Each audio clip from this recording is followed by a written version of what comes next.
अथ अग्निस्थापनमन्त्रः। हरिः ओम्। जुष्टोदमुना अतिथिर्दुरो ड इमान्नो यज्ञमुप याहि विद्वान् विश्वा अग्नि अभियुजो विहत्या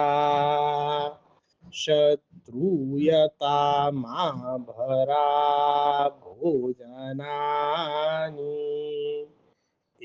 यज्ञ इह होतानि सीदादत्तः सोपो रयिता भवानः अवत्वां त्वा रोदसी विश्वमेन् वियजामहे सौमनसा यदेवान् चत्वारिशृङ्गात्रयो अस्य पादाद्वेषि शीर्षे सप्तहस्तासु अस्य त्रिधा बद्धोग्रसो भोजोरवि धीमहो देवो मर्त्या आविवेश। अथ प्रायश्चित्ताज्य होम। ॐ अयाश्चाग्नि अस्य न भिषस्तिश्च सत्यमित्वमया असि अयासा वयोसा क्रतो यासन्हव्यमो ईशेयानो देहि भेषजन् स्वाहा अतो देवा ओवन्तु नो यतो विष्णोर्विचक्रमे पृथिव्या सप्तधामोभिः इदं विष्णुरविचक्रमे त्रिधा निदोति पदम् समूढमस्य पां सुरे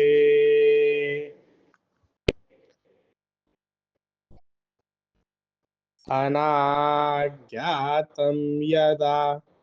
ज्ञातं यज्ञस्य क्रियते मिथो अग्ने तदस्य कल्पय त्वं हि त्वित्थ यथा तदग्वं स्वाहा पुरुषः संहितो यज्ञो यज्ञपुरुषः संहितः अग्ने तदस्य कल्पय त्वं हि वेत्थ यथा तदग्वं स्वाहा यत्पाकत्रामनोऽसादीनद शानो यज्ञस्य अन्वते मर्ता स अग्निष्टद्धो ताक्रतु विद्विजा नन्यजेष्ठो देवाग्वं ऋतुषो यजाति यद्वो देवा अतिपातयानिवाचा च प्रयुक्ति देवहेळनम् अरायो अस्मा अभितोच्छुनायतिन्यत्रास्मान्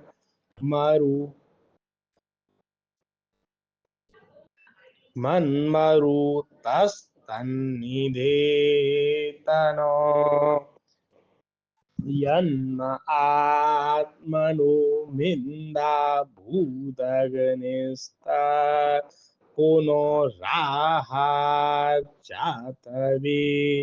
धाविचर्षणिः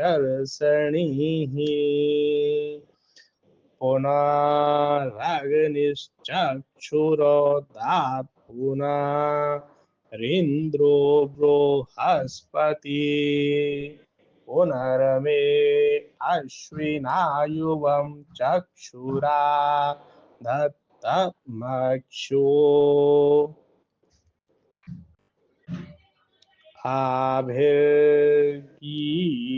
आभिर्गीर्भिर्यदतो न ऊनमा प्याययो हरिवो वर्धमानः यदा स्तोत्रभ्योमहि गोत्रा रुजासि भूयिष्ठभाजो अधो तीस्याम स्वाहा अधो बलिदानमन्त्रः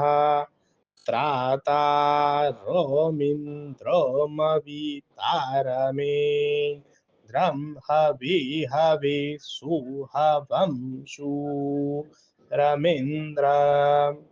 वयामि शक्रं पुरुहूतमेन्द्रं स्वस्ति नो मोघवाधात्विन्द्रः ॐ क्षेत्रस्य पौतिना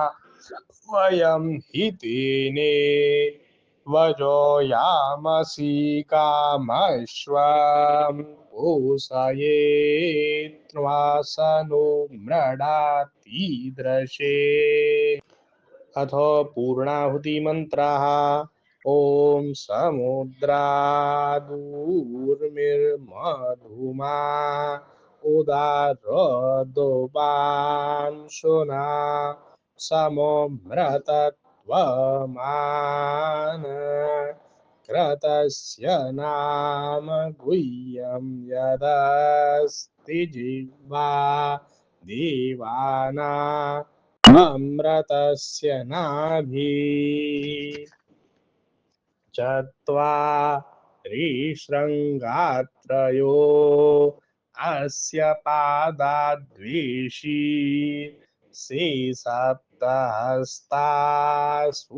अस्य त्रिधा बद्धुग्रसभूरुर वीते महादेवो मर्त्या आविवेश मूर्धानन्दिवो अरतिं पृथिव्या वैश्वानरो मृतो आजातमग्ने कवें सम्राजमतिथेञ्जा जनानामासन्ना पात्रं जनयन्तदेवा पूर्णादर्वी परापत सुपूर्णा पुनरापतो भस्नेव विक्रीडावः ईशो मूर्जं शतक्रतो